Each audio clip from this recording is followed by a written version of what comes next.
से अभी इस साल में लास्ट ईयर की तुलना में 8.76% 8.67% जो है कम हुआ है मर्डर्स कम हुए हैं।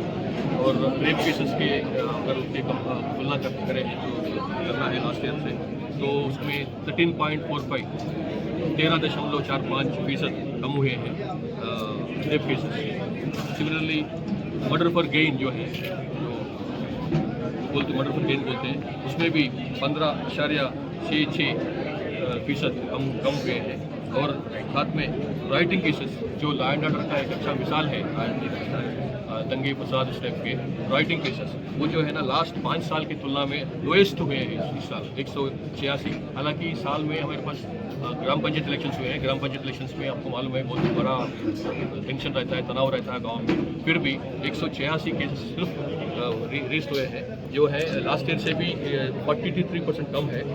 Not only last year, even last 5 साल में भी एक सबसे कम संख्या है 186। तो इसके हिसाब से आप देख सकते हैं कि तेलंगाना में पूरा लॉ एंड ऑर्डर जो है पूरा काबू में है, पूरे कंट्रोल में है। और साथ साथ में even kidnapping and abduction also, वो जो किडनैप होते हैं, अबडक्ट होते हैं, उसमें भी 25% का कटौती हुई है, डिक्रीज हुए हैं 25%, 25%। और साथ साथ में इवन चीटिंग केसेस में भी रिडक्शन हुआ है 15.5%। तो ये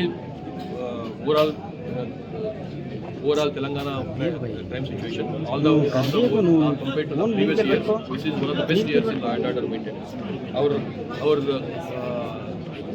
देश में जो है सेंट्रल इक्विपमेंट आइडेंटिटी रजिस्टर जो पार्ट पोर्टल लॉन्च हुआ है, उसके हिसाब से उसमें जब मोबाइल फोन का तक उसमें रजिस्टर कर सकते हैं, उसमें पूरे देश में तेलंगाना मिसिंग मोबाइल्स रिकवरी में नंबर 1 पोजिशन में है।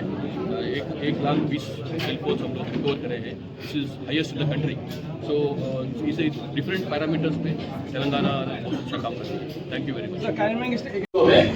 750 SHO को यहाँ पे डीजे ऑफिस में बुला के डीजे साहब ने खुद बात की उनसे। पुलिस स्टेशन का SHO जो है माँ बाप दोनों वही होता है हमारे कांस्टेबल के लिए, होमगार्ड के लिए। उनको भी समझाया गया है कि किसी का भी कुछ भी पर्सनल प्रॉब्लम हो तो उसमें वो दखलंदाजी देके पूरा वो प्रॉब्लम सॉल्व करने की कोशिश करेगा, और वो अभी चल रहा है। तो काफी हद तक हमारे अभी SHO भी एम्पावर किए हमने कि क्या क्या करना है ऐसी सिचुएशन में। ऐसा कोई डिप्रेशन में अगर नजर में आ जाए तो इमीडिएटली उसको साइकियाट्रिस्ट के पास लेके जाओ, ट्रीटमेंट दो, उसको छुट्टी दो। ये सब अभी हमने सूचनाएं दी है।